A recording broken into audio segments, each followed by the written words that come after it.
میں پناہ مانگتا ہوں اللہ تعالی کی شیطان مردود سے۔ شروع کرتا ہوں اللہ تعالی کے نام سے جو بڑا مہربان نہایت رحم والا ہے۔ حامیم، اتاری ہوئی ہے بڑے مہربان بہت رحم کرنے والے کی طرف سے۔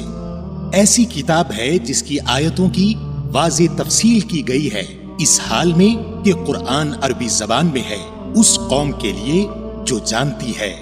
خوشخبری سنانے والا اور ڈرانے والا ہے، پھر بھی ان کی اکثریت نے منہ پھیر لیا اور وہ سنتے ہی نہیں۔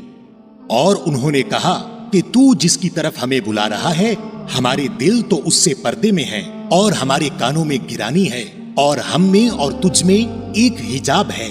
اچھا، تو اب اپنا کام کیے جا، ہم بھی یقیناً کام کرنے والے ہیں۔ آپ کہہ دیجئے کہ میں تو تم ہی جیسا انسان ہوں، مجھ پر وحی نازل کی جاتی ہے کہ تم سب کا معبود ایک اللہ ہی ہے، سو تم اس کی طرف متوجہ ہو جاؤ اور اس سے گناہوں کی معافی چاہو، اور ان مشرکوں کے لیے بڑی ہی خرابی ہے جو زکوٰۃ نہیں دیتے اور آخرت کے بھی منکر ہی رہتے ہیں۔ بے شک جو لوگ ایمان لائیں اور بھلے کام کریں، ان کے لیے نہ ختم ہونے والا اجر ہے۔ آپ کہہ دیجئے کہ کیا تم اس اللہ کا انکار کرتے ہو اور تم اس کے شریک مقرر کرتے ہو جس نے 2 دن میں زمین پیدا کر دی؟ سارے جہانوں کا پروردگار وہی ہے، اور اس نے زمین میں اس کے اوپر سے پہاڑ گاڑ دیے اور اس میں برکت رکھ دی، اور اس میں رہنے والوں کی غذاؤں کی تجویز بھی اسی میں کر دی، صرف 4 دن میں ضرورت مندوں کے لیے یکساں طور پر۔ پھر آسمان کی طرف متوجہ ہوا اور وہ دھواں سا تھا، پس اس سے اور زمین سے فرمایا کہ تم دونوں خوشی سے آؤ یا ناخوشی سے۔ دونوں نے عرض کیا ہم بخوشی حاضر ہیں۔ پس 2 دن میں 7 آسمان بنا دیے اور ہر آسمان میں اس کے مناسب احکام کی وحی بھیج دی، اور ہم نے آسمان دنیا کو چراغوں سے زینت دی اور نگہبانی کی۔ یہ تدبیر اللہ غالب و دانا کی ہے۔ اب بھی یہ روگرداں ہوں تو کہہ دیجئے کہ میں تمہیں اس کڑک آسمانی عذاب سے ڈراتا ہوں جو عادیوں اور سمودیوں کی کڑک کے مانند ہوگی۔ ان کے پاس جب ان کے آگے پیچھے سے پیغمبر آئے کہ تم اللہ کے سوا کسی کی عبادت نہ کرو، تو انہوں نے جواب دیا کہ اگر ہمارا پروردگار چاہتا تو فرشتوں کو بھیجتا، ہم تو تمہاری رسالت کے بالکل منکر ہیں۔ اب عاد نے تو بے وجہ زمین میں سرکشی شروع کر دی اور کہنے لگے کہ ہم سے زیادہ زور آور کون ہے؟ کیا انہیں یہ نظر نہ آیا کہ جس نے انہیں پیدا کیا ہے وہ ان سے بہت ہی زیادہ زور آور ہے، اور وہ آخر تک ہماری آیتوں کا انکار ہی کرتے رہے۔ بالآخر ہم نے ان پر ایک تیز و تند آندھی منحوس دنوں میں بھیج دی کہ انہیں دنیاوی زندگی میں ذلت کے عذاب کا مزہ چکھا دیں، اور یقین مانو کہ آخرت کا عذاب اس سے بہت زیادہ رسوائی والا ہے، اور وہ مدد نہیں کیے جائیں گے۔ اور رہے سمود، سو ہم نے ان کی بھی راہبری کی، پھر بھی انہوں نے ہدایت پر اندھے پن کو ترجیح دی، جس بنا پر انہیں سراپا ذلت کے عذاب کی کڑک نے ان کے کرتوتوں کے باعث پکڑ لیا۔ اور ہاں، ایماندار اور پارساؤں کو ہم نے بال بال بچا لیا۔ اور جس دن اللہ کے دشمن دوزخ کی طرف لائے جائیں گے اور ان سب کو جمع کر دیا جائے گا، یہاں تک کہ جب بالکل جہنم کے پاس آ جائیں گے تو ان کے خلاف ان کے کان اور ان کی آنکھیں اور ان کی کھالیں ان کے اعمال کی گواہی دیں گی، اور یہ اپنی کھالوں سے کہیں گے کہ تم نے ہمارے خلاف شہادت کیوں دی؟ وہ جواب دیں گی کہ ہمیں اس اللہ نے قوت گویائی عطا فرمائی جس نے ہر چیز کو بولنے کی طاقت بخشی ہے، اسی نے تمہیں اول مرتبہ پیدا کیا اور اسی کی طرف تم سب لوٹائے جاؤ گے، اور تم اپنی بدعمالیاں اس وجہ سے پوشیدہ رکھتے ہی نہ تھے کہ تم پر تمہارے کان اور تمہاری آنکھیں اور تمہاری کھالیں گواہی دیں گی۔ ہاں، تم یہ سمجھتے رہے کہ تم جو کچھ بھی کر رہے ہو اس میں سے بہت سے اعمال سے اللہ بے خبر ہے، اور تمہاری اسی بدگمانی نے جو تم نے اپنے رب سے کر رکھی تھی تمہیں ہلاک کر دیا، اور بالآخر تم زیاں کاروں میں ہو گئے۔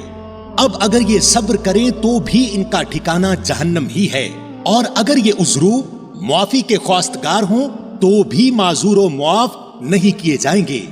اور ہم نے ان کے کچھ ہم نشین مقرر کر رکھے تھے جنہوں نے ان کے اگلے پچھلے اعمال ان کی نگاہوں میں خوبصورت بنا رکھے تھے، اور ان کے حق میں بھی اللہ کا قول ان امتوں کے ساتھ پورا ہوا جو ان سے پہلے جنوں اور انسانوں کی گزر چکی ہیں، یقیناً وہ زیاں کار ثابت ہوئے۔ اور کافروں نے کہا اس قرآن کو سنو ہی مت، اس کے پڑھے جانے کے وقت اور بےہودہ گوئی کرو، کیا عجب کہ تم غالب آ جاؤ۔ پس یقیناً ہم ان کافروں کو سخت عذاب کا مزہ چکھائیں گے اور انہیں ان کے بدترین اعمال کا بدلہ ضرور ضرور دیں گے۔ اللہ کے دشمنوں کی سزا یہی دوزخ کی آگ ہے جس میں ان کے لیے ہمیشگی کا گھر ہے، یہ بدلہ ہے ہماری آیتوں سے انکار کرنے کا۔ اور کافر لوگ کہیں گے اے ہمارے رب، ہمیں جنوں اور انسانوں کے وہ دونوں فریق دکھا جنہوں نے ہمیں گمراہ کیا، تاکہ ہم انہیں اپنے قدموں تلے ڈال دیں، تاکہ وہ جہنم میں سب سے نیچے سخت عذاب میں ہو جائیں۔ واقعی جن لوگوں نے کہا کہ ہمارا پروردگار اللہ ہے پھر اسی پر قائم رہے، ان کے پاس فرشتے یہ کہتے ہوئے آتے ہیں کہ تم کچھ بھی اندیشہ اور غم نہ کرو، بلکہ اس جنت کی بشارت سن لو جس کا تم وعدہ دیے گئے ہو۔ تمہاری دنیاوی زندگی میں بھی ہم تمہارے رفیق تھے اور آخرت میں بھی رہیں گے۔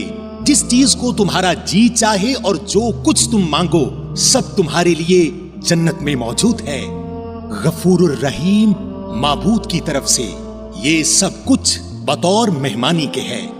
اور اس سے زیادہ اچھی بات والا کون ہے جو اللہ کی طرف بلائے اور نیک کام کرے اور کہے کہ میں یقیناً مسلمانوں میں سے ہوں۔ اور نیکی اور بدی برابر نہیں ہوتی، برائی کو بھلائی سے دفع کرو، پھر وہی جس کے اور تمہارے درمیان دشمنی ہے ایسا ہو جائے گا جیسے دلی دوست۔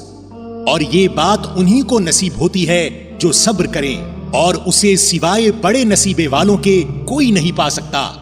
اور اگر شیطان کی طرف سے کوئی وسوسہ آئے تو اللہ کی پناہ طلب کرو، یقیناً وہ بہت ہی سننے والا جاننے والا ہے۔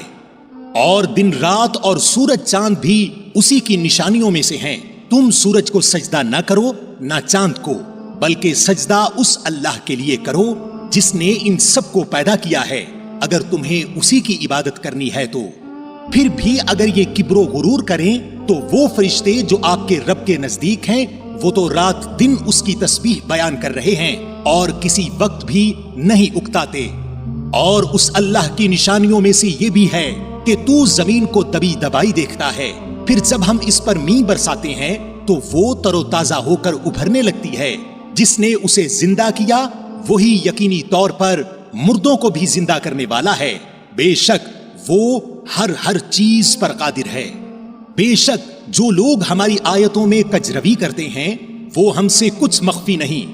بتلاؤ تو جو آگ میں ڈالا جائے وہ اچھا ہے یا وہ جو امن و امان کے ساتھ قیامت کے دن آئے؟ تم جو چاہو کرتے چلے جاؤ، بے شک وہ تمہارا سب کیا کرایا دیکھ رہا ہے۔ یقیناً جن لوگوں نے اپنے پاس قرآن پہنچ جانے کے باوجود اس سے کفر کیا وہ بھی ہم سے پوشیدہ نہیں، اور بے شک یہ بڑی باوقت کتاب ہے جس کے پاس باطل پھٹک بھی نہیں سکتا، نہ اس کے آگے سے نہ اس کے پیچھے سے۔ یہ ہے نازل کردہ حکمتوں والے خوبیوں والے اللہ کی طرف سے۔ آپ سے وہی کہا جاتا ہے جو آپ سے پہلے کے رسولوں سے بھی کہا گیا ہے، یقیناً آپ کا رب معافی والا اور دردناک عذاب والا ہے۔ اور ہم اگر اسے عجمی زبان کا قرآن بناتے تو کہتے کہ اس کی آیتیں صاف صاف بیان کیوں نہیں کی گئیں؟ یہ کیا کہ عجمی کتاب اور آپ عربی رسول؟ آپ کہہ دیجئے کہ یہ تو ایمان والوں کے لیے ہدایت و شفا ہے، اور جو ایمان نہیں لاتے ان کے کانوں میں تو بہرا پن اور بوجھ ہے، اور یہ ان پر اندھا پن ہے۔ یہ وہ لوگ ہیں جو کسی بہت دور دراز جگہ سے پکارے جا رہے ہیں۔ اور یقیناً ہم نے موسیٰ علیہ السلام کو کتاب دی تھی، سو اس میں بھی اختلاف کیا گیا، اور اگر وہ بات نہ ہوتی جو آپ کے رب کی طرف سے پہلے ہی مقرر ہو چکی ہے تو ان کے درمیان کبھی کا فیصلہ ہو چکا ہوتا، اور یہ لوگ تو اس کے بارے میں سخت بے چین کرنے والے شک میں ہیں۔ جو شخص نیک کام کرے گا وہ اپنے نفع کے لیے، اور جو برا کام کرے گا اس کا وبال بھی اسی پر ہے، اور آپ کا رب بندوں پر ظلم کرنے والا نہیں۔ قیامت کا علم اللہ ہی کی طرف لوٹایا جاتا ہے، اور جو پھل اپنے شگوفوں میں سے نکلتے ہیں، اور جو مادہ حمل سے ہوتی ہے، اور جو بچے وہ جنتی ہے، سب کا علم اسے ہے۔ اور جس دن اللہ تعالیٰ ان مشرکوں کو بلا کر دریافت فرمائے گا میرے شریک کہاں ہیں، وہ جواب دیں گے کہ ہم نے تو تجھے کہہ سنایا کہ ہم میں سے تو کوئی اس کا گواہ نہیں۔ اور یہ جن کی پرستش اس سے پہلے کرتے تھے وہ ان کی نگاہ سے گم ہو گئے، اور انہوں نے سمجھ لیا کہ اب ان کے لیے کوئی بچاؤ نہیں۔ بھلائی کے مانگنے سے انسان تھکتا نہیں، اور اگر اسے کوئی تکلیف پہنچ جائے تو مایوس اور نا امید ہو جاتا ہے، اور جو مصیبت اسے پہنچ چکی ہے اس کے بعد اگر ہم اسے کسی رحمت کا مزہ چکھائیں تو وہ کہہ اٹھتا ہے کہ اس کا تو میں حقدار ہی تھا، اور میں تو خیال نہیں کر سکتا کہ قیامت قائم ہوگی، اور اگر میں اپنے رب کے پاس واپس کیا گیا تو بھی یقیناً میرے لیے اس کے پاس بہتری ہے۔ یقیناً ہم ان کفار کو ان کے اعمال سے خبردار کریں گے اور انہیں سخت عذاب کا مزہ چکھائیں گے۔ اور جب ہم انسان پر اپنا انعام کرتے ہیں تو وہ منہ پھیر لیتا ہے اور کنارہ کش ہو جاتا ہے، اور جب اسے مصیبت پڑتی ہے تو بڑی لمبی چوڑی دعائیں کرنے والا بن جاتا ہے۔ آپ کہہ دیجئے کہ بھلا یہ تو بتلاؤ کہ اگر یہ قرآن اللہ کی طرف سے آیا ہوا ہو پھر تم نے اسے نہ مانا تو اس سے بڑھ کر بہکا ہوا کون ہوگا جو مخالفت میں حق سے دور چلا جائے۔ ان قریب ہم انہیں اپنی نشانیاں آفاق عالم میں بھی دکھائیں گے، اور خود ان کی اپنی ذات میں بھی، یہاں تک کہ ان پر کھل جائے کہ حق یہی ہے۔ کیا آپ کے رب کا ہر چیز سے واقف و آگاہ ہونا کافی نہیں؟ یقین جانو کہ یہ لوگ اپنے رب کے روبرو جانے سے شک میں ہیں۔ یاد رکھو کہ اللہ تعالی ہر چیز کا احاطہ کیے ہوئے ہے۔